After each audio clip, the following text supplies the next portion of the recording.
Senator, congratulations. Well, thank you. It has been a remarkable victory here in Iowa, and really a victory for the grassroots. I mean, it is breathtaking to see what happens when so many Americans stand up and decide they're fed up with what happens in Washington, and they want something different. They want a leader they can trust.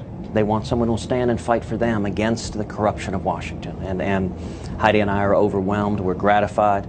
And we're encouraged going on to New Hampshire, going on to South Carolina, going on to compete and win this primary, and then win the general election and together turn this country around. Have you already sent Marco Rubio a bouquet of flowers for taking Donald Trump's votes away? I mean, that was a help to you, right? Well, listen, I recognize that folks may want to talk about the third place finisher, and that's fine. You can talk about that. I'm focused on our victory tonight. Became the first I'm focused on our victory tonight and the fact that courageous conservatives across Iowa, all across the country, generated the most votes ever given to any Republican victor in a Republican primary. That is an unbelievable grassroots army. You know, we had over 12,000 volunteers in Iowa, and we've got over 200,000 volunteers nationwide.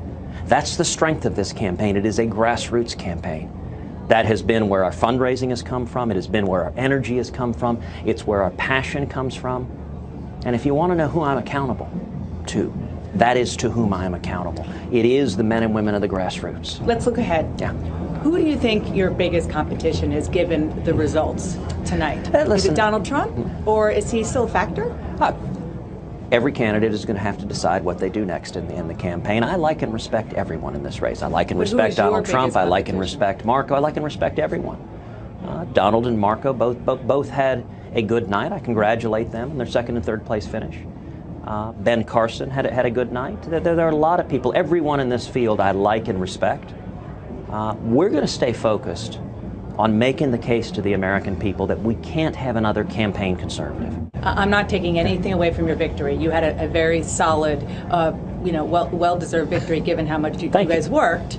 But Iowa is kind of tailor-made for Ted Cruz. If you look at the entrance polls, let me just give you an example. 85% said that they were conservative, 15% say they were moderate, and of the moderates, you only got like 9%. So how do you translate what you did here to other states that don't have such a conservative electorate? You know, Dan, I have to admit I'm kind of amused hearing that Iowa was tailor-made for us. Last night I was watching the news, and on every station, every media pundit was saying Cruz is going to lose. I heard that over and over and over again. Trump will win, Trump will win, Trump will win. Every media pundit. And then suddenly, when the grassroots proved the media wrong, then suddenly, well, of course, it was a foregone conclusion Ted was going to win.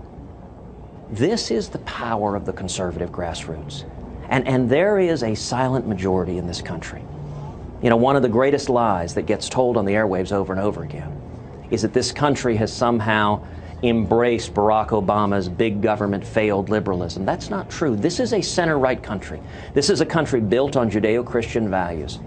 And the heart of my campaign is based on common sense principles. Live within your means. Don't bankrupt our kids and grandkids. Follow the Constitution.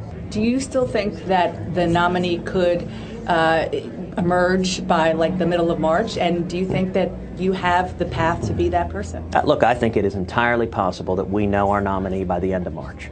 If you look at the states are front-loaded. A great many of the delegates are chosen by the end of March. And winning Iowa is a good first step. You got to do more. That doesn't do it on its own. But winning Iowa particularly, you know, it's interesting. If you look at the past two Iowa caucus winners, very good men, people of principle. But when they came out of Iowa, they were broke.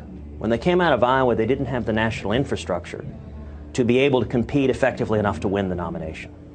We're in a very different position.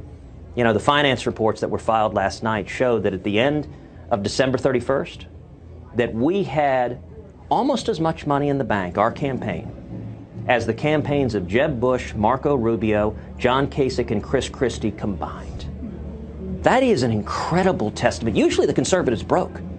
In this case, because we've had over 800,000 contributions at tedcruz.org, we've got resources, we've got over 200,000 volunteers, and a grassroots army. I believe we have the national campaign and infrastructure to capitalize on this victory, to keep working to earn those votes.